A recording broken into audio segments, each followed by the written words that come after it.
los conozco. También lo que yo hago aquí es una manifestación del amor de Dios para sus vidas. Y nada, estamos hablando y hemos venido hablando de lo importante que es que nosotros podamos entender y conocer que las aflicciones y las pruebas son un plan de Dios para cada uno de nosotros. Y la semana pasada hablábamos de lo importante que era poder entender que las diversas aflicciones y pruebas pues definitivamente nos llevan a nosotros a crecer, que no hay un cristianismo sin aflicción o un cristianismo sin estar pasando dificultades. Ahora usted va a decir, ay, qué aburrido eso. No, en el mundo también usted pasa dificultades, en el mundo también tiene momentos de aflicción. La diferencia con Dios es que en cada momento de aflicción y cada momento de dificultad que usted pasa, Dios está con usted, número uno, y dos, cada una de esas situaciones lo lleva a usted y a mí a crecer, a desarrollarnos y a poder ver la mano de Dios. Y hablábamos hace 8 días que las pruebas y las aflicciones de esta vida confirman la fe, porque podemos entonces entender que se cumple lo que la palabra de Dios nos dice, que en este mundo tenemos aflicción, pero que confiáramos porque el Señor estaría con nosotros todos los días hasta el fin. ¿Se acuerdan? Que veamos en Mateo 28, 20, que Él estaría con nosotros todo el tiempo, y Jesús está con nosotros todo el tiempo. Las otras cosas que veíamos era que las aflicciones no solo confirman nuestra fe, sino también fortalecen nuestra fe, porque nos permiten ver cómo Dios interviene en medio de cada una de ellas.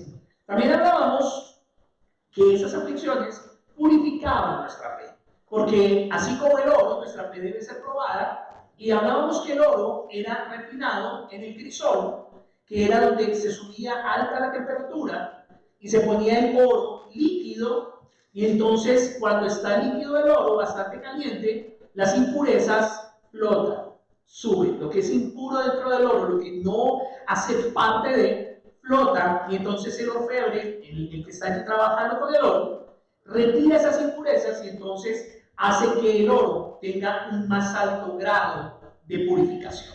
Y así mismo en nuestra fe, cuando pasamos por las diversas pruebas y aflicciones, pues nuestra fe es purificada, porque a través de ella podemos ver el favor de Dios, podemos ver la gracia de Dios, pero allí Dios también nos enseña. Y entonces quita de nosotros esas impurezas. Dios nos lleva a crecer. Cuando nos pone a alguien difícil, alguien igual o peor que nosotros. Entonces, allí el Señor nos coge y nos empieza a moler. ¿No es agradable? Claro que para la carne no es agradable, pero aunque para la carne no es agradable, nuestro espíritu, nuestro hombre interior va creciendo. Y lo otro que nosotros hablábamos era que las aflicciones embellecían nuestra fe.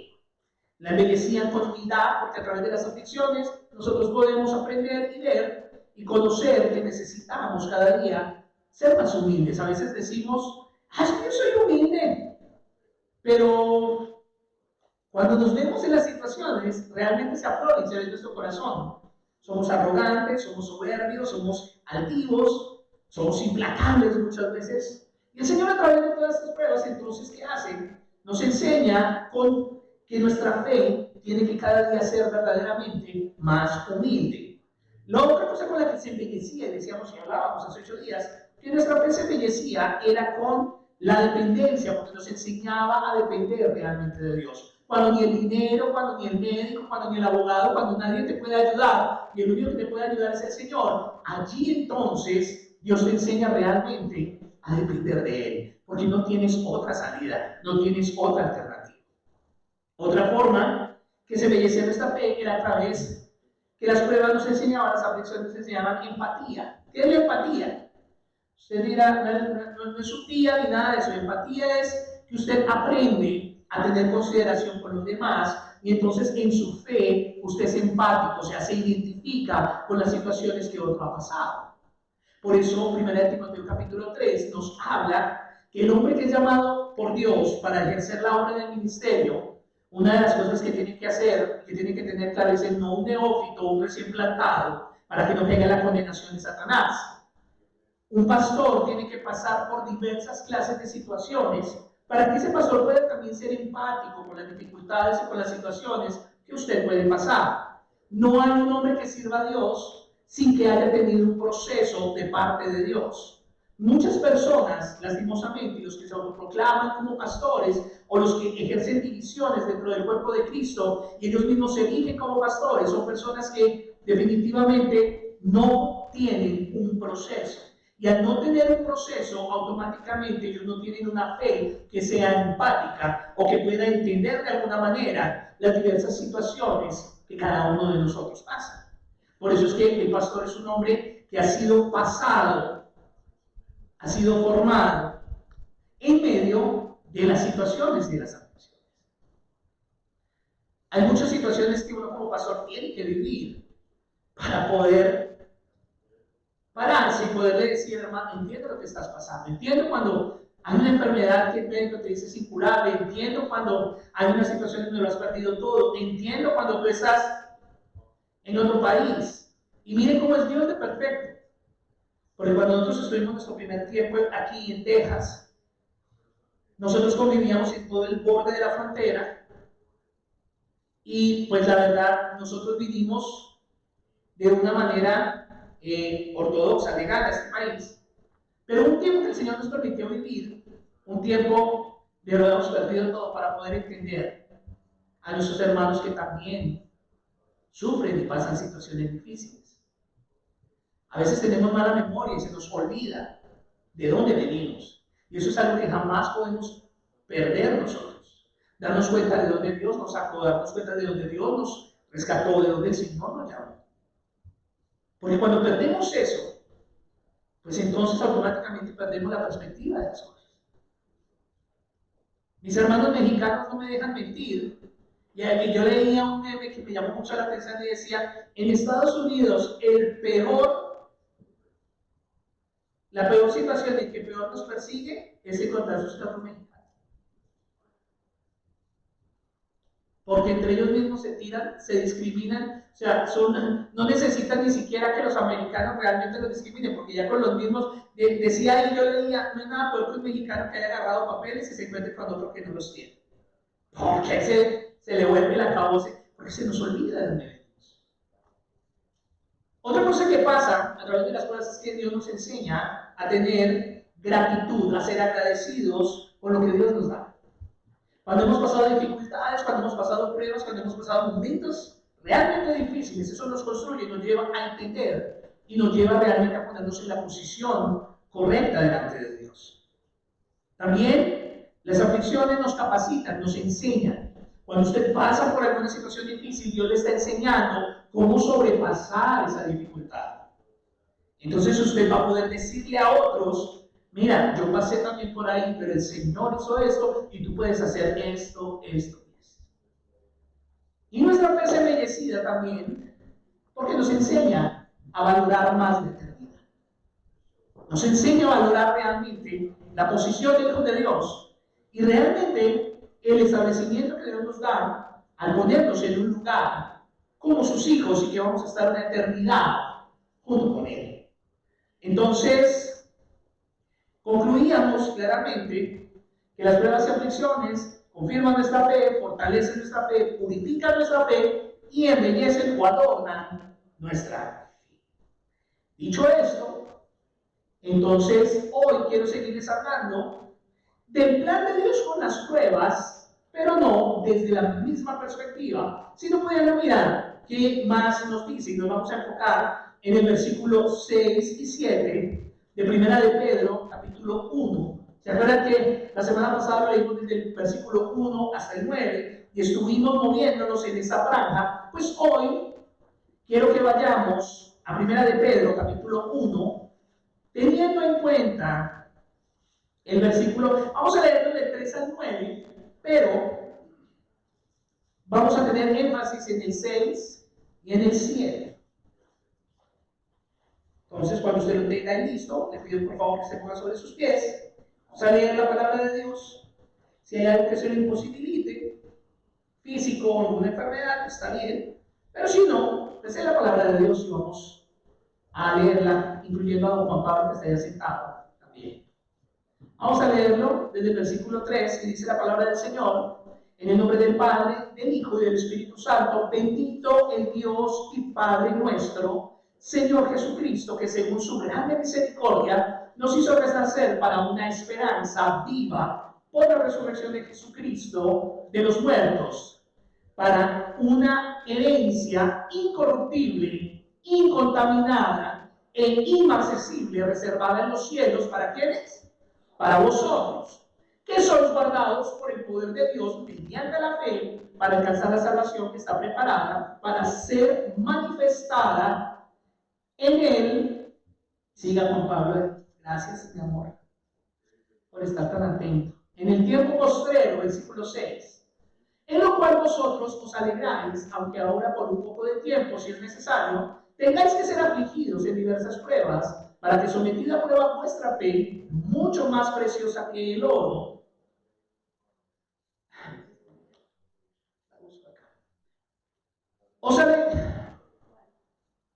cual, aunque perecedero se prueba con fuego, el oro, se halla en alabanza, gloria y honra cuando sea manifestada Jesucristo, a quien amáis sin haberle visto, en quien creyendo, aunque ahora no lo veáis, os alegráis con gozo inefable y glorioso, obteniendo el fin de vuestra fe, que es la salvación de vuestras almas. Miren lo que dice el versículo 9, obteniendo el fin de vuestra fe, que es ¿qué? La salvación de vuestras almas. Vamos a leer nuevamente el versículo 6 y 7. Y dice, en el cual vosotros os alegráis, aunque ahora un poco de tiempo, si es necesario, tengáis que ser afligidos en diversas pruebas, para que sometida a prueba vuestra fe, mucho más preciosa que el oro, el cual aunque perecedero sea aquí, que perece, que se desgasta, que se pierde, se prueba con fuego, se hallada en alabanza, gloria y honra, cuando sea manifestado Jesucristo. Oremos. Padre, te damos gracias en el nombre de Jesús, Señor, por esta tu palabra. Te pedimos hoy que nos hables, que hables a nuestro espíritu, a todo nuestro ser espiritual y cuerpo, y que seamos edificados por el poder de tu gracia. Establécenos en tu verdad, Señor. Edifícanos, exhórtanos y consuélanos según sea la necesidad. Levanta a aquel que está caído, dale ánimo a aquel que está desanimado, sana, si es tu soberana voluntad, a aquel que está enfermo, Señor. Te pedimos en el nombre de Jesús que tú le des fuerzas al que no las tiene y el que hoy está gozoso, que pueda regocijarse aún más en tu palabra. Te bendecimos y te glorificamos, Señor, y te pedimos que hoy seas hablando a nuestro espíritu con tu palabra y seamos edificados y construidos con tu buen consejo que sale de tu corazón para nuestra vida. Sé tú, Señor, hablando a cada situación, a cada uno de nosotros, y sé tú, Señor, propicio a cada una de nuestras necesidades. Te bendecimos y te damos gracias en el nombre del Padre, del Hijo y del Espíritu Santo. Amén. Tome su lugar en esta hora. Yo usted ahí en casa también le invito a que tome su lugar y vamos a mirar el plan de Dios para nuestras pruebas y los momentos de dificultad que tenemos. Una pregunta que nunca falta es que en momentos de dificultad y sufrimiento humano como el que estamos viviendo hoy día, nos preguntamos ¿en dónde está Dios? ¿Qué papel juega Dios en todo esto? Como se lo estaba diciendo al principio del servicio, han salido otras variantes, la Delta, la Mu, la R1, y son variantes que son bastante fuertes y que se espera que sean un brote mucho más fuerte y que tenga un impacto aún más alto de los muertos, de los 4.600.000 algo que iban ayer de muertos por COVID en todo el mundo, que se multiplique mucho más esta situación.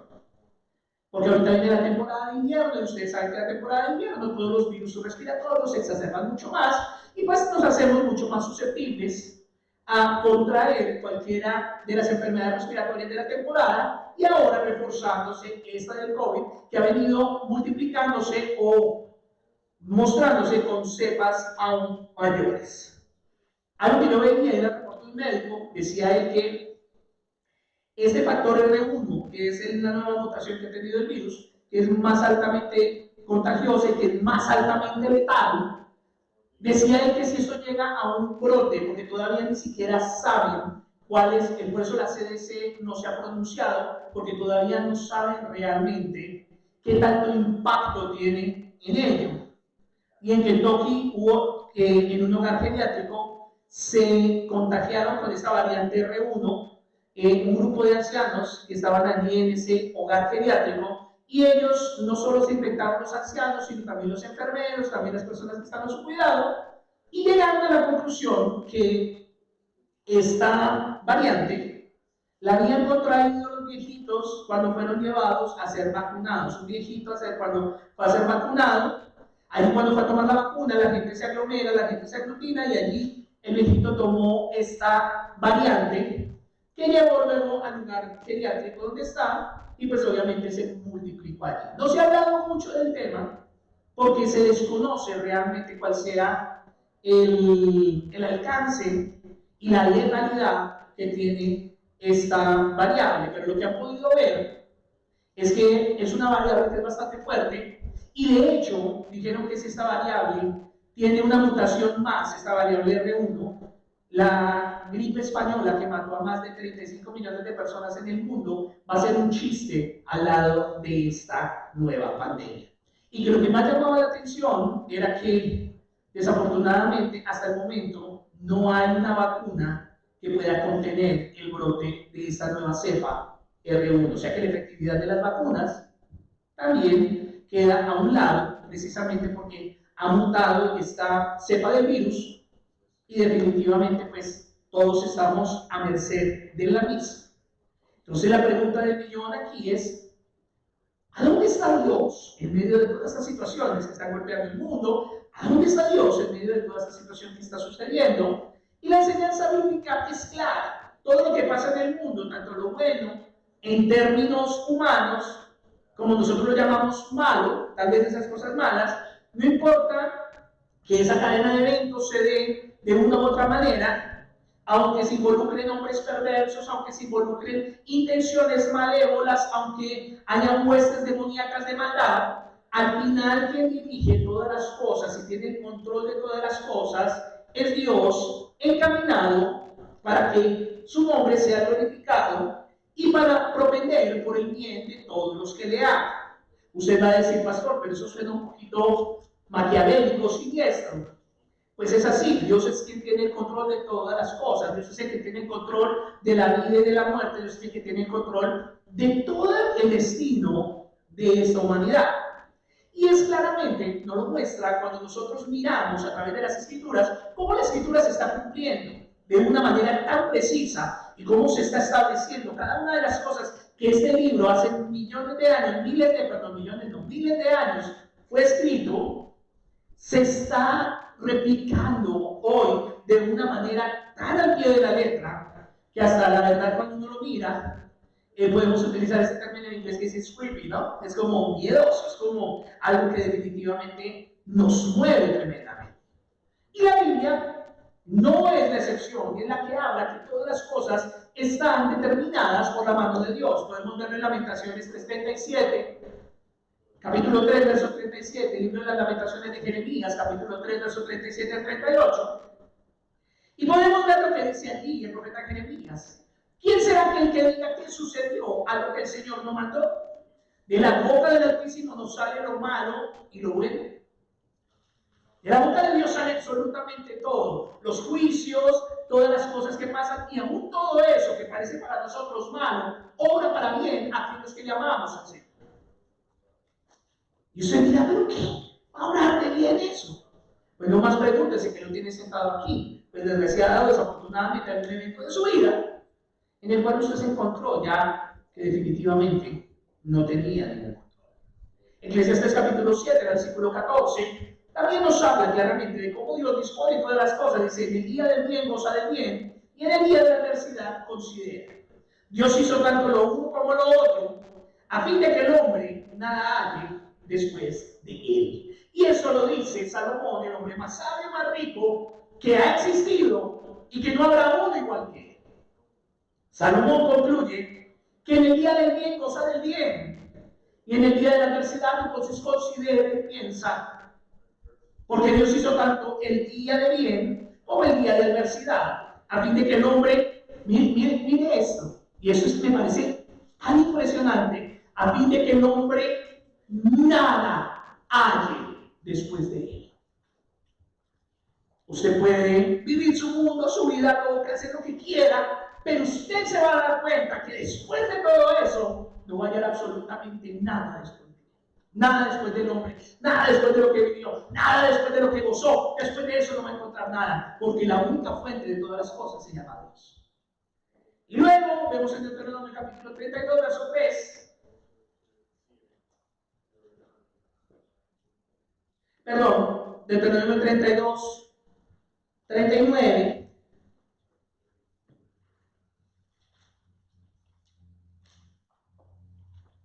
Y dice la palabra del Señor: ven ahora que yo soy, o sea, el Señor, y no hay dioses conmigo. Yo hago morir y yo hago ¿qué? Vivir. Yo hiero y yo sano. Y no hay quien pueda librar de mi mano. Entonces nos damos cuenta que en Dios todas las cosas están contenidas. Y entonces nos damos cuenta que en la soberanía de Dios, porque es uno de los atributos que mucha gente no le gusta, pero es claro que en la soberanía de Dios, Dios es soberano y Él toma las determinaciones consiguientes sobre cada uno de nosotros. Mucha gente dice, pero entonces es un Dios malévolo, porque ¿cómo vas a caer en algo así? Para los seres humanos, por eso tenemos a Cristo.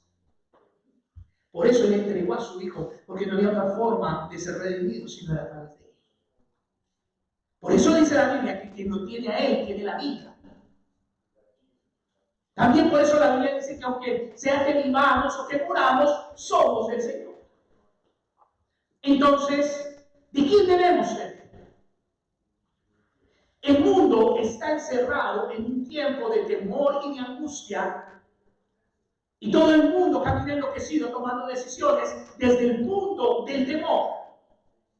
Ahora están diciendo en todos los lugares que necesitamos tener un lugar donde refugiarnos, que necesitamos tener comida, que necesitamos tener agua, por lo menos para 6 meses. Y está bien, no sabemos qué pueda pasar, y ok, si usted lo hace está perfecto. Pero este mundo se conduce bajo los parámetros de miedo, de temor, se toman decisiones sin ni siquiera pensarlas. Lo que estamos viendo nosotros hoy día es un condicionamiento clásico preparándose para lo que ha de venir. Porque va a llegar el momento en que el anticristo va a emerger, va a llegar el momento en que se va a imponer el término, en donde no se podrá negociar, ni vender, ni comprar si usted no tiene la marca. Y lo más curioso es que ahorita estamos siendo adoctrinados y enseñados para eso. La Organización Nacional de las Naciones Unidas, la ONU, se reunió esta semana que pasó y 2 temas de su agenda fueron muy claros. Número 1, la implementación armamentista de Corea del Norte en los ensayos nucleares que ha tenido Pyongyang allí en Corea del Norte. Y la otra, y no menos importante de su agenda, era insistir a presionar a todo el mundo para que esté vacunado y esté listo. Esos son los 2 principales puntos de la agenda de la ONU la semana que pasó. Entonces, nos damos cuenta cómo estamos siendo adoctrinados para que cuando llegue la marca sea algo natural. Ya hay lugares, por ejemplo, no sé si usted lo sabe, pero California la semana pasada determinó que toda persona que viaje por aire, por tierra o que vaya a entrar al estado de California necesita tener su certificado de vacunas. Quien no lo tenga, no puede ser. También se está preparando muchos de los lugares, no sé si usted lo sabe, me gusta leer y estar enterado de las noticias, que hay lugares en donde ya no hay o ya no se está permitiendo el acceso a personas que no tengan la vacunación, sino que necesitan tener el carnet de vacunas para estar en eventos y digamos, ¿cómo se llama esto? En lugares cerrados en donde aglutine demasiadas personas. Y así ha empezado la situación. Si usted no se despierta, o si usted no está enterado de lo que la Biblia dice, una de las cualidades de esa marca es que nadie va a poder comprar ni vender, nadie va a poder hacer absolutamente nada fuera de eso. ¿Se le hace parecido? Porque ya estamos encontrando, no digo que esto sea, y la gente que habla, que la vacuna es la marca, no hay ninguna marca ni nada, pero le voy a hablar de la psicología. Cuando usted quiere que un determinado grupo de estudio tenga una respuesta, usted empieza a darle un estímulo. Eso lo hizo Skinner con sus perros, con los perros que él empezó a entrenar. Y como los empezó a entrenar, él les abrió la parte de las glándulas salivares. Y entonces, cuando sonaba una campana, venía comida. El perro comía. Sonaba la campana, caía la comida, y el perro comía. Ya luego sonó la campana y el perro automáticamente empezaba a salivar porque él sabía que venía la comida. Eso se llama un condicionamiento clásico. Eso es el principio del análisis experimental de comportamiento, que es donde se estudia o se analiza el comportamiento dado o, digamos, influido por las diversas contingencias que hay fuera. Nosotros respondemos a cierta clase de estímulos y damos como por ello una respuesta. Pues eso está pasando igual. Es un modelo básico de condicionamiento clásico. Ponemos temor, con el temor ellos van a tener una respuesta que es ponerse esto, y luego de eso todos van a estar así, y entonces vamos a hacer una segmentación donde vamos a mirar quiénes sí, quiénes no responden a eso.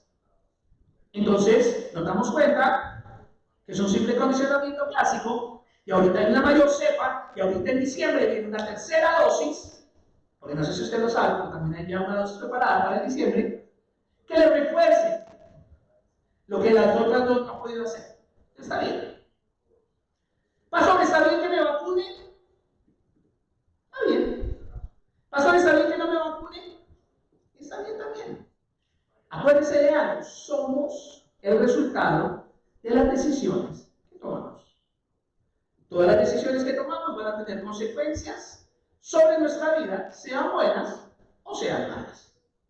Entonces, a mí cuando me preguntan, ¿es malo? La verdad, ni es bueno ni es malo, dependiendo de qué óptica se mire. Cuando a mí me piden mi concepto, o sea, si ya es mío, personal, no es Biblia, no es doctrina, no es nada de eso, es mi concepto personal. Entonces las personas que me han preguntado a mí por mi concepto personal, yo les he dado mi punto de vista y mi concepto personal frente a la situación, lo que yo pienso.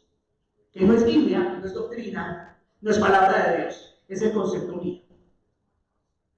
Que es muy personal como el concepto que usted también puede tener, que también es personal y que también es respetable. Entonces, cada uno, en la medida en que conocemos esto, pues esto nos va a llevar a tomar decisiones guiadas por esto o guiadas por nuestra propia prudencia. Y cualquiera de las dos decisiones va a estar bien siempre y cuando yo también entienda que cada decisión que yo tomo tiene como resultado una consecuencia. Entonces nos damos cuenta que el sufrimiento nos garantiza que las cosas no pasan sin ningún control, sino que hay un diseño o un plan divino, hay un diseño establecido detrás de todo lo que está pasando. Si usted lo mira, hay un diseño humano, pero detrás de ese diseño humano también hay establecido un diseño de Dios. ¿Cuál de los dos prevalece? Pues ya eso depende. Pero más importante aún es que detrás de todo lo que sucede hay un propósito. Detrás de todo lo que pasa en nuestra vida hay un propósito implícito. Y esa es la esperanza que el apóstol Pedro le está hablando a los hermanos allí. Esa es la esperanza que el apóstol Pedro quiere traer a los hermanos a quienes escribe esta carta en los versículos que hemos leído. Si usted se da cuenta, la primera carta del apóstol Pedro está escrita a hermanos que están sufriendo diversas dificultades y diversas situaciones. Y es una carta que en 5 capítulos, por lo menos, hace 16 alusiones o 16 comentarios o 16 énfasis a los sufrimientos que se encontraban pasando estos hermanos allí. Entonces nos damos cuenta nosotros que desde el comienzo del primer capítulo, una de las verdades principales que Pedro quería dejar así claro es que sus sufrimientos no eran algo aleatorio, algo que pasaba porque sí, sino que eran parte del plan perfecto que Dios tenía para su vida. Dios está en el control, Dios estaba en el control y estaba dirigiendo y encaminando todas las cosas para que las cosas fueran de bienestar para ellos, aunque ellos no lo vieran de esa manera. Muchas veces usted dice, he pasado esas cosas en la vida y qué de bueno me he sacado de eso. Pues cuando usted está en Cristo, usted se da cuenta que sí de bueno algo ha pasado, porque esas mismas circunstancias tal vez lo llevan a usted a una situación en donde usted no encuentra otra salida, que definitivamente ponen su confianza en el Señor. Tal vez hay personas que todavía el agua no les ha subido hasta donde les tiene que subir. De pronto muchos tienen el agua en los tobillos, otros en las rodillas, otros en el cuello, otros ya lo sobrepasó.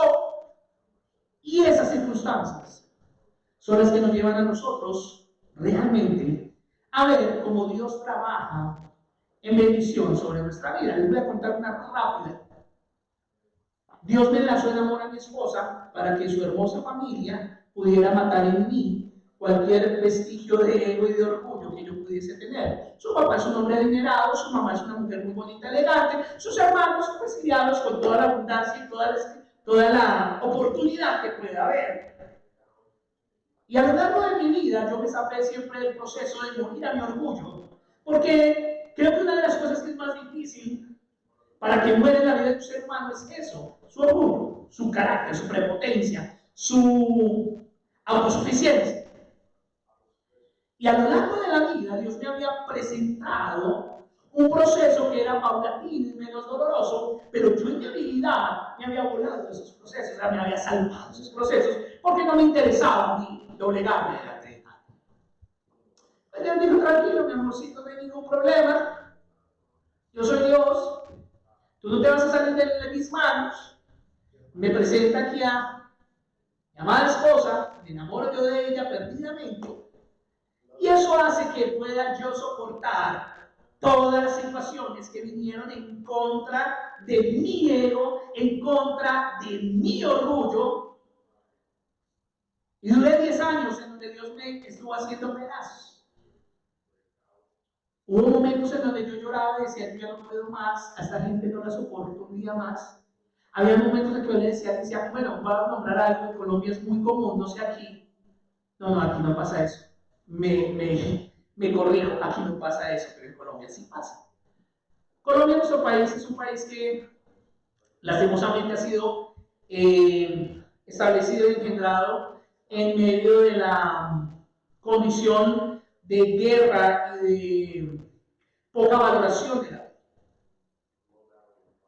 Y yo un día, y lo reconozco delante de Dios, y ya siendo pastor y todo, yo un día le dije a mi esposa, le dije, es que sus papás no me valen a mí $100, que es lo que vale contratar a alguien para que vaya y les vuele una granada y les vuele toda su casa. A mí no me valía eso, $100. Y yo le dije a Alicia eso, le dije, a mí sus papás no me valen $100, es que quisiera coger un sicario, que cogiera una granada, se la volviera a ese edificio y ¡pum! Ya salió el correo. Y ya era pastor y servía a Dios, pero me tenían tan harto y tan lleno de la situación porque yo no me quería morir, yo no me quería doblegar, y ellos cada rato que me veían eran fuertes las situaciones. Le voy a nombrar una. Un día llegamos a una comida con Alicia, que sus papás habían invitado y el hermano de ella estaba ahí y me dice, ¿y usted por qué tiene esos zapatos, esa camisa y ese reloj? Usted debería más bien irlo a vender y darle los buenos días de su familia, que es gente pobre que se está muriendo para los cordones de miseria. Usted debería más bien hacer eso. Yo tenía que tener una respuesta cristiana. Y por dentro yo decía, le voy a partir el hocico. O sea, yo decía, le voy a partir todo lo que se llama cara. Pero ¿sabe qué me decía el señor Candado? O sea, cálmese, cálmese. Y agache su cabeza. Les voy a nombrar otra. Una vez hay una familiar de Alicia, una prima, que está casada con un coronel de la Real Guardia Española, de la Guardia del Rey. Y ellos iban a Colombia a visitarlos. Y recuerdo que mi suegra en ese entonces compró una vajilla con bordes de oro y se compró un estuche que parecía el maletín como de los $. Le decía yo a Alicia, compró un maletín de cubiertos en plata muy fino para atender, pues obviamente al coronel de la Real Guardia Española y a la prima de la señora Alicia. Ese día Alicia me decía, vamos, la invitaron a ella, no me invitaron a mí, pero ella dijo, donde está mi marido estoy yo, y si yo voy con mi esposo. Porque eso sí, le puedo decir que esta señora siempre me daba el lugar, pero yo prefería que no me lo hubiera dado porque eso me condicionaba a mí a tener que estar en medio de esa situación. Entonces, Yo allí llegué y dije, ok, vamos. Ella me dijo, ¿por qué no vas tú sola? No, porque yo no me casé para ir solo, yo tengo esposo. Respiré profundo y le dije, bueno, vamos. Llegamos ese día, ellos tienen muebles Luis 15, no sé si ustedes los conocen, son unos muebles muy finos, y la mesa de centro es una mesa de 10 puestos, una mesa grandota, ¿no? Una mesa gigante. Entonces tenían el gran coso ahí, bueno, ese de la sopa con bordes de oro, los platos, una cosa, la mesa espectacular, como para una foto. Entonces empiezan a ubicar a cada persona. Y cuando encuentro yo la sorpresa que yo no tenía ubicación en la mesa. Mi ubicación era con el servicio, en la cocina, en el plato que le sacaban la comida a la persona que iba a pedir comida regalada. Esa era mi posición ahí. Ustedes no saben lo que yo sentí en ese momento. A mí se me juntó el cielo con la tierra y todo lo demás. Y yo en el fondo de que yo no necesito estar sometido a eso, yo me voy a alargar. Ese menos no se va a alargar. Se va a sentar, va a dar gracias y se va a comer la comida. Negarse a sí mismo. Me senté. Di gracias. Yo veía ese plato y no sabía si me daba de todo, porque era además un plato plástico, ni siquiera de losa, plástico, en donde le sacaban la comida, mira cómo se ríen, donde le sacaba la comida a la persona que iba a pedir comida en la calle. Yo respiré profundo, di gracias y me lo empecé a tomar, y me acuerdo que me senté con Elvirita a comer, la empleada de servicio. Mientras ellos estaban allá en su cosa, Alicia se salió de la mesa y se vino a comer conmigo a la cocina. Y ustedes no van a creer lo que pasó. El coronel de la Real Guardia Española y la prima de Alicia resultaron comiendo en la cocina conmigo y con Alicia y con la empleada de servicio y le dejaron la mesa de servida. Y entonces Dios me demostró que Dios realmente recompensa al humilde, más mira de lejos al que es altivo. Porque todo eso, que se había comprado esa vajilla y eso valía, en Colombia esa vajilla costaba más o menos unos 15 millones de pesos. Estoy hablando en ese entonces más o menos unos $7,000. Una vajilla para tener a una persona. Y les dejaron todo tendido y resultaron hablando con nosotros en la cocina. Y así duré yo caminando durante casi 10 años, muriéndome a pedazos. Y un día le dije a Dios, que estaba yo llorando en mi devocional, le dije, yo ya no puedo más con esta señora, Señor. O te la llevas, o te la envío, o te la mando, o te la empaco, alguna vaina voy a hacer. Porque mi suegra es bien, Carlitos ya sabe, ¿no? Carlitos ya también, ella es bien particular, es una bendición, yo la amo mucho y hoy día de verdad que Dios ha hecho algo. Y yo estaba orando allí y le decía, Señor, ¿por qué yo tengo que pasar esto? Porque yo no puedo más, ya no puedo más con esto, Señor. Yo a esta señora te la voy a enviar en canal o como sea, pero que te la envío, te la envío. Y lo más curioso de todo esto, y yo casi nunca hablo de situaciones personales, en mi predicación siempre hablo de lo que la Biblia dice, pero Dios me ha impulsado que usted pueda ver esto, porque muchas veces nosotros decimos tener a Dios, pero aún no estamos muertos en nuestra carne nosotros mismos. Yo era un pastor y yo servía a Dios, pero aún en mi carne yo tenía mi orgullo, mi soberbia, mi altivez y todo lo que más usted pueda ver en la condición de un ser humano. Y yo ese día llegué y dije, Señor, yo no puedo más, esta señora no me la soporto un día más. Otro día me salió con unos desodorantes de regalo, mientras a los demás les dieron regalo. Yo me acuerdo ese día, mira, Alicia se ríe, ya nos podemos reír de eso, ¿verdad? Ya nos reímos de eso, pero en ese entonces no era muy risueño el asunto, eso no generaba risa, todo lo contrario. Entonces yo decía, no puedo más, Señor. Entonces, en mi oración, yo saben, leí la palabra, oré al Señor, lloré porque era la única forma de tanta impotencia y de tanta situación que tenía dentro. Y el Señor me lleva a esta reflexión. Yo estoy orando y de un momento que me quedo callado y el Señor abre mi corazón y me dice, Pedro, ¿quién tiene la revelación del amor mío? ¿Ella o tú? Yo, Señor. ¿Quién es el que predica mi palabra y la enseña? ¿Ella o tú? Yo, Señor. ¿Quién es la persona llamada a caminar en el amor que ha conocido? ¿Ella o tú? Yo, Señor. Entonces, ¿quién es el que tiene que cambiar aquí? ¿Ella o tú? Yo, Señor. Ese día, de verdad, tuve tanta conciencia de pecado, porque todos los sentimientos que había tenido en contra de ellos y de mi suegra en especial no eran correctos, ni eran tampoco de una persona que tuviera un corazón dispuesto para Dios. Y Dios ese día me hizo ver que quien había sido redimido, quien había sido perdonado, quien había sido justificado, era yo, no ella. Y les voy a decir algo, yo empecé a cambiar mi corazón con ella. Y empecé, no, Blanquita, y ella, no, su merced, porque mi suegra en particular, y yo, bueno, le llevaba, y empecé a decirle, Señor, dame, déjame verla como tú la ves. Y empecé a verla con amor. Pues les voy a decir algo, hoy día Blanquita, mi suegra, Carlos lo puede decir, ¿sí o no, Carlos? Fuimos a almorzar, y ella, no, es que yo extraño tanto a mi Pedrucho, porque él siempre es el que siempre pensaba en mí, y él me traía bocaditos siempre cuando iban a comer a algún restaurante o algo, siempre pensaba en mí, me traía mi pedacito. Y ese día que comimos, hice eso, ¿no? Cogí un pedazo de la carne que estábamos comiendo, la mandé para acá con 2 arepitas y tomé Blanquita para que, porque mi suegra es golosita y a las 11 de la noche ya se levanta a comer. Y ella busca siempre comer y le di yo su pedazo y ella me dijo no. Y ella de verdad que hoy día, y ya todo el mundo le dice, ¿sabe? Yo en esos evangélicos no creo, y en esos pastores, pero en uno solo creo, que ese es mi yerno, ese hombre es correcto, ese hombre. Ahora ella es una defensora mía, mi suegro, me tocó tanto el corazón esa vez que fuimos, y la relación ha cambiado tanto, y con eso les digo a ustedes, que si algo está funcionando mal, los primeros que tenemos que cambiar somos nosotros. No el otro. Nosotros queremos que los demás hagan lo que queremos, porque eso nos gusta, es más fácil. Pero Dios, cuando permite estas situaciones y estas circunstancias, lo primero que quiere cambiarnos es a nosotros. Entonces, mi suegro, hay un café que Carlos sabe que es muy bueno en Colombia, pero es muy costoso. Es el Café San Alberto, es un café de una finca especial en el Quindío, que es bastante delicioso, es un café muy rico, pero es costoso. Entonces, estamos hablando del día del almuerzo y yo dije, yo hubiera querido un café, pero ese café es caro. Y pues lo dije así, o sea, como diciendo, bueno, ya nos vamos a ir y el café y todo el rollo, y pues ya no se pudo y estuvimos en el Quindío, no se pudo comprar, bueno, etc. Pues que van a creer ustedes que antes de venir, el viejito tenía una bolsa y me dijo, anduve en muchos lugares, casi que no lo puedo conseguir, pero aquí tiene su café. Carlos sabe, ese día.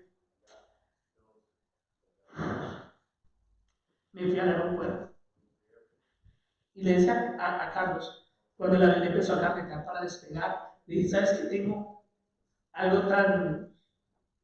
Tengo un sentimiento esta vez muy difícil, y es que me puede mi suegro y me puede mi suegra, y si antes estaba orando para que el Señor se revele a sus vidas, ahora lo estoy haciendo aún más. Y mi oración es que Cristo pueda revelarse a ellos. Yo les he compartido, ya lo que mi suegro dice, y se lo he dicho a Alicia, el único que ha tenido el carácter para decirme la verdad en mi cara ha sido Pedro, y eso se lo valoro. Porque yo no soy falso, yo siempre voy a hablar la verdad, y a él le hablé la verdad, y es una de las cargas que tengo en mi corazón de cuando me vine. Entonces, ¿por qué les cuento esto? Eso no es Biblia, eso no es doctrina. Es una experiencia personal que yo muchas veces, la verdad, en mis predicaciones, si ustedes lo saben, yo no hablo de experiencias personales porque eso no cambia la vida de nadie. Pero el Señor me llevó a que les pudiera contar esto para que ustedes se puedan dar cuenta que cada aflicción, cada situación, cada circunstancia que nosotros vivimos está orquestada por Dios para que podamos realmente ser modificados y podamos crecer y conocer ese principio eterno y ese plan perfecto de Dios para mi vida. Al punto que lo que ustedes ven hoy, Virgen, Carlos, que ustedes pueden ver, y por ejemplo, Virgen me ha dicho, pastor, yo veo como usted, o sea, usted no se defiende, usted se calla, usted baja la cabeza, usted es una persona que sé su derecho, ¿cómo lo hace? Y es algo que yo hago, y Virgen lo sabe porque muchas veces ella en su misma situación, en la vida anterior, ella tenía situaciones que eran bastante difíciles. Y Alba también sabe. Y yo, sin embargo, ¿qué hacía? Bajaba mi cabeza. ¿Por qué? Porque aprendí a ceder mi derecho, y aprendí a tener compasión, y aprendí a ser realmente humilde. Porque la humildad es una condición del corazón. Y el amor nos lleva a nosotros a todo eso. Entonces nos damos cuenta que Dios está en control de cada situación que estamos pasando. Y Él estaba dirigiendo todas estas cosas encaminado al bien para mi vida, y ahora ese bien que está desarrollando en mi vida está extendido para ustedes. Porque creo que antes no hubiera sido posible. Entonces, nos damos cuenta en el versículo 6 de Primera de Pedro, que allí podemos evidenciar cuando dice: en lo cual vosotros os alegráis, aunque ahora por un poco de tiempo, si es necesario, tengáis que ser afligidos en diversas pruebas. Entonces, en el versículo 6 vemos el diseño divino o el plan de Dios para cada uno de nosotros. Que nosotros estemos alegres, aunque estemos por un poco de tiempo, si es necesario, tengamos que ser afligidos en diversas pruebas. Esas diversas pruebas me van a llevar a mí a desarrollar el carácter que Dios quiere que yo desarrolle. Entonces, eso me va a llevar a mí a estar en una posición diferente. Porque ese es el plan de Dios. Vemos el diseño divino de Dios. A través de las aflicciones, a través de las circunstancias difíciles, Dios va a construir mi carácter para que yo pueda ser una muestra de su amor, para que yo pueda ser realmente un cristiano, que es una evidencia del amor de Dios. Y en el versículo 7, que vemos ahí, dice: para que sometida a prueba, ¿qué?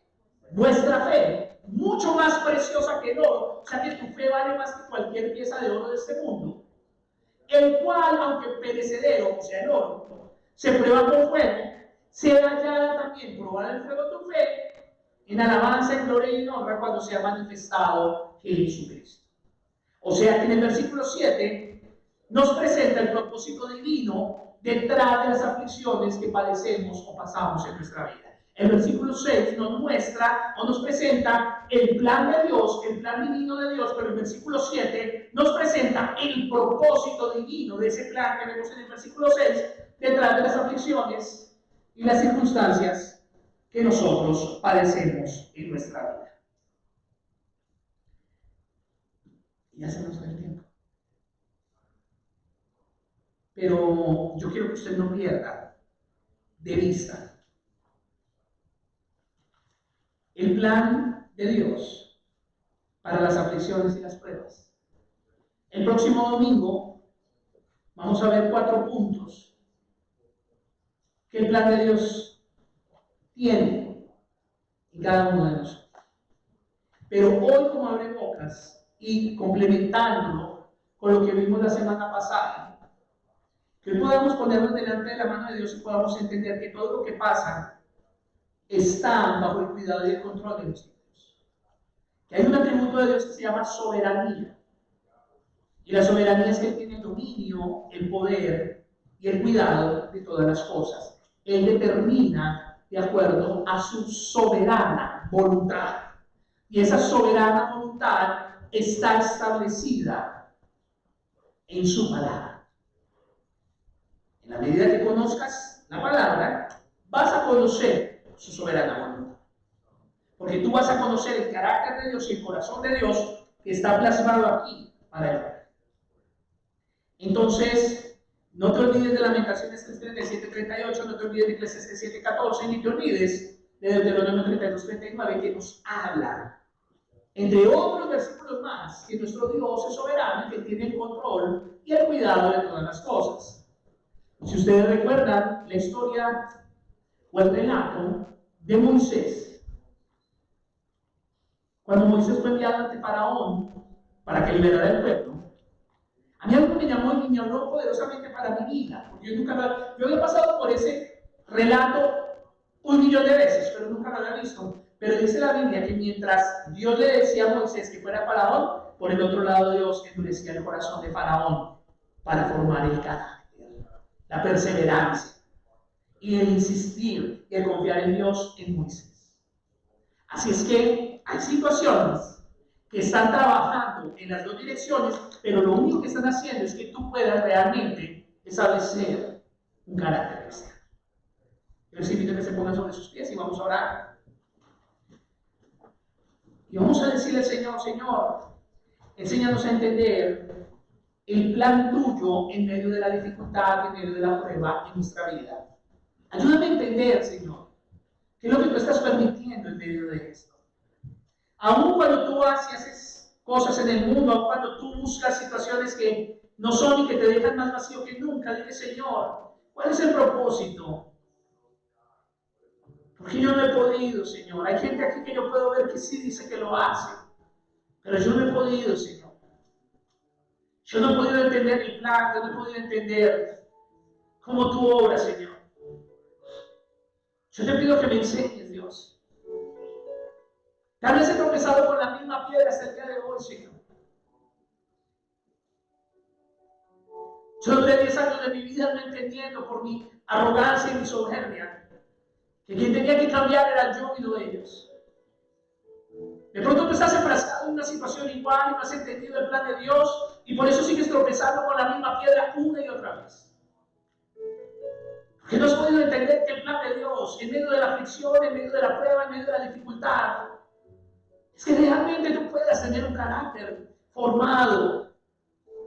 No has podido entender que Dios quiere que tú realmente tengas una fe establecida, refinada como el oro. Papito Dios, en esta tarde te damos gracias por tu amor y tu cuidado. Desde la semana pasada estamos viendo cómo las aflicciones nos establecen en la fe, cómo nos cimentan en ti, cómo nos permiten caminar en la dirección correcta, cómo nos llevan, Señor, a estar allí confiados, viendo, Señor, ese plan, ese propósito eterno para cada uno de nosotros. Podemos ver cómo las aflicciones, Señor, confirman la fe en Cristo, porque es por esa fe, Señor, que nos permites perseverar y caminar un día más. Que a través de las aflicciones hemos podido, Señor, ser fortalecidos en la fe, hemos podido ser fortalecidos en las dificultades y en las cosas, Señor. Que por medio de las aflicciones tú has purificado nuestra fe, porque a pesar de cada circunstancia que vivimos, la cual nos confronta, la cual nos moviliza, la cual nos duele, Señor, allí tú sacas realmente lo que hay en nuestro corazón y nos permites ver que hay en nosotros, y entonces eso hace que seamos conscientes y podamos, Señor, realmente purificarnos más en ti. Que las aflicciones nos permiten, Señor, que la fe sea embellecida. Esa fe que es más preciosa que el oro, esa fe que es más preciosa que las mismas piedras preciosas, Señor. Como lo veíamos aquí, Señor, en la primera carta del apóstol Pedro, capítulo 3, versos 6 y 7, en el versículo 6, podemos ver el plan divino tuyo, Señor, que estemos en diversas aflicciones, en diversas circunstancias, por un tiempo, Señor, para que tengamos que ser afligidos por medio de esas pruebas. Esas diversas pruebas nos llevan al establecimiento de la fe, pero en el versículo 7 nos muestra el propósito divino, Señor, que hay detrás de las aflicciones que padecemos en nuestra vida. Tal vez tú no tengas aflicciones económicas, pero tienes aflicciones personales. Tal vez tú no tengas aflicciones de salud, pero tienes aflicciones emocionales. Tal vez no tengas situaciones emocionales, pero estás pasando alguna situación de salud. Tal vez tú no estás pasando absolutamente nada, pero tu corazón es tan seco y tan apartado de Dios que muchas veces te sientes miserable y perdido sin Él. Porque cada una de las aflicciones que pasamos los seres humanos tiene un propósito eterno y divino. Ayúdanos a entender, Señor, esos tiempos difíciles y a entender que en medio de la aflicción que el mundo camina, eso tiene un propósito eterno que tú has establecido desde el principio, Señor. Un propósito eterno que nos lleva a nosotros a caminar, Señor, en el principio del amor y de la misericordia para aquellos que no te conocen y no saben de ti. Ayúdanos a ser realmente una muestra de tu amor y que podamos realmente establecernos y decirte, Señor, tú eres Dios. De pronto tú dices ahorita, yo no tengo ninguna clase de aflicción, todo está bien en la economía, todo está bien en casa, todo está bien en todo. Pero mira tu corazón, tal vez no estás bien contigo mismo. Tal vez no te sientes feliz, tal vez no te sientes agradado. Tal vez el concepto, la autoimagen o la autoestima que tienes está valorada o puesta en cosas materiales, sino realmente donde deben estar en Cristo Jesús. Tal vez cuando estás a solas, realmente tú mismo conoces la agonía, conoces la sequedad y la aflicción que vive tu espíritu. Tal vez en apariencia no está pasando nada, pero en el fondo de tu corazón y tus circunstancias te enfrentas una y otra vez con tu misma miseria. Pero hoy, Dios, está aquí con nosotros, su palabra es respuesta. Espíritu de Dios que vives dentro de nosotros y que está sobre nosotros, te pedimos en el nombre de Jesús que tú seas obrando en cada corazón y en cada vida. Yo te pido, Señor, como pastor, que ellos puedan entender y conocer que cada plan, cada aflicción y cada situación tiene un propósito en tus manos. Que nada se ha salido, Señor, de tu control. Que nada se ha salido de tu cuidado, que nada se ha salido, Señor, de lo que tú has determinado. Te pedimos en el nombre de Jesús, Dios eterno, que tú seas obrando en cada una de nuestras familias y que realmente nos enfoquemos en lo que realmente es importante, Señor. Que podamos mirar, Señor, a cara descubierta, realmente quiénes somos y qué estamos. Te pedimos en el nombre de Jesús, Señor, que nos ayudes a hacer una evidencia para este pueblo de Omaha. Que nos ayudes a hacer una evidencia, Señor, para aquellos que sufren y están desesperanzados y dicen, es que no hay una iglesia real, todo el mundo hace lo suyo, todo el mundo quiere dinero, Señor. Que ellos puedan conocer realmente tu palabra y que puedan ver a verdad y vida como el propósito tuyo, Señor, para esta ciudad. Ayúdanos a cumplir el propósito, Señor, trae mayor claridad, guíanos, Señor, en el caminar, que estamos próximos a llegar a nuestro 6º año. Permite, Dios eterno, que podamos entender, según el establecimiento y planteamiento de iglesias, una iglesia realmente es establecida entre los 13 y 15 años de fundada, Señor. Nosotros estamos caminando a poco menos de la mitad, pero te pedimos en el nombre de Jesús, Señor, que nos permita ser efectivos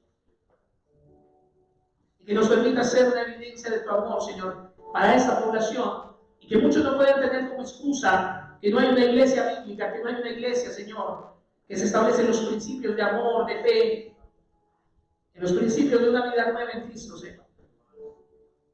Ayúdanos, Dios mío, porque este plan no es mío, este plan no lo puedo hacer solo, este plan requiere de personas, de dones tuyos, Señor, del cuerpo de Cristo, unidos. Pon el querer como el hacer, Señor, en cada corazón y en cada vida. Haz tú conforme a tu soberana voluntad, Señor. Y obra conforme a tu plan eterno sobre cada corazón, sobre cada persona que estás trabajando, los que tú has traído, Señor, los que has plantado en este lugar, los que están en el proceso, Señor, de ser miembros, Padre, en el nombre de Jesús. Tú obra de manera poderosa y especial y haz conforme a tu soberana voluntad. Colocamos delante de ti esta semana, Señor, pidiéndote que tú seas ayudándonos y guardándonos. Que tú nos lleves, nos guíes y camines con nosotros y nos permitas, Señor, establecernos en la verdad. Caminar en el poder de tu gracia, en la verdad de tu palabra y en la alianza de tu Espíritu.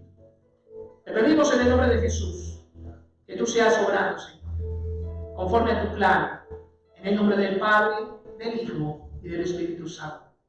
Amén. Dios les bendiga, Dios les guarde.